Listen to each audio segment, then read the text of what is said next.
you know, when you go to a meet, you know, you kind of want to do something that's very easy. That way you don't bomb out. But when you think about like trying to hit 4 or 5, like let's say if you want 3 attempts at 4 or 5, right? But you missed it on the first and the second. On your third attempt, you're gonna be super scared because it's like, oh man, I don't know if I can do this now, you know? But what happens if you open at 330 or 340, get it, and it just feels like cake. And then you go up to like 365 or 370 and you get it like cake. And then you go for your 4 or 5. I think it not only keeps you in the meet, but it also mentally gives you a positive vibe. Like, you know, you get a good attempt, it makes you feel confident, right? That's the reason why when people, when they do their maxes, you know, when they get it and it feels super easy, you're just like, you know what? I feel like I want to do a little bit more, right? You want to think about at a meet the same way you think about when you do a max, you know, in here. So, you know, if you get 4 or 5 and you're just like, what? That was 4 or 5, really? You're going to be like, you know, I think I could do a little bit more. You go like 415 or 420, right? At a meet, it's the same thing. So your first attempt should be something that you could do when you're sick. You can always get it because the thing about the deadlift is you can do a big jump and get away with it. I mean, my first meet ever, I opened up at 402, right? My second attempt was 455, so that was a 55-pound jump. And then my third attempt was 520. That was a 70-pound jump, and I got all of them. Of course, you don't really want to go that crazy, but the idea is, you know, you want to do like a pretty big jump from the opener because it's in a way like your last warm-up or a little bit heavier than what you would normally do for your last warm-up. Your second attempt is something that you can be satisfied with if you don't get your third attempt. So if you get 4, if you're aiming for 405 on your deadlifts, you kind of want to go like 375 or 385 because if you miss it, if you miss 405, you go, you know what? I did 370, 385. It's still kind of high, you know. So and then on your third, it's either you go for what you want or you just go for the hell of it. Like for my first meet, I didn't plan on doing nothing heavy. That's why I opened up at 402, right? But when I did it, it was just like, wow, this feels like cake, you know. So you know what? I'm gonna just go a huge jump, see what happens.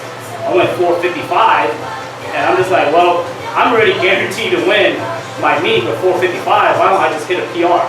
So that was like 3 years ago, and I was like, you know, second guessing, like, you know, the most I've ever done was 500. So what should I do at this meet? I'm just like, you know what? Let's see what happens. Let's put 520 on, right? So that was a 70-pound jump, and because I was feeling it, it came up.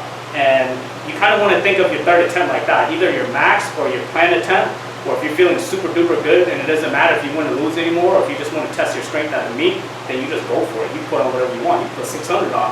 You know, if you just want to know what it feels like because you already won, but the idea is just to be smart with your attempts. You know, a good lifter is not a lifter that is strong. A good lifter is a person who trains hard, works for their competition numbers, and always gets every lift. You know what I mean? A good lifter goes 9 for 9. A good lifter don't go 5 for 9 and win. You know what I'm saying? So keep that to a competition. I like to just give the coach, especially if he's a coach that you know you trust in, right?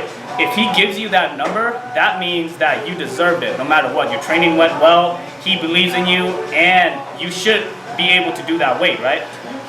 But if you let's say go to a meet and you pick your own numbers and it feels heavy and you get it, then you'd be like, oh man, I should have went more. Or if it felt too heavy, you should have been like, oh man, I should have went less, right? Because at a meet, you don't know how you're gonna feel like. You might feel like crap that day, or you might feel super duper good, and you don't really know what's the best attempt, right? You don't know if it looks slow, looks fast, looks great, feels great. So if you have, let's say, a good coach who looks at you when you do your attempts, and you would be like, man, that felt heavy, but I tell you, dude, it'll so fast, trust me, right?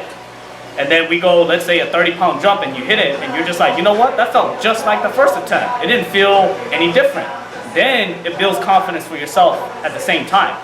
So, you know, if we're going to a meet, or when I go to a meet, I don't even want to think about what I'm lifting. If I deserve what you're gonna give me, then whatever you give me is what I'll do. If you don't think I can do that much, then to me, it just means that I didn't prove to you that I can do it yet. So, you know, that also is like a discipline as well, you know.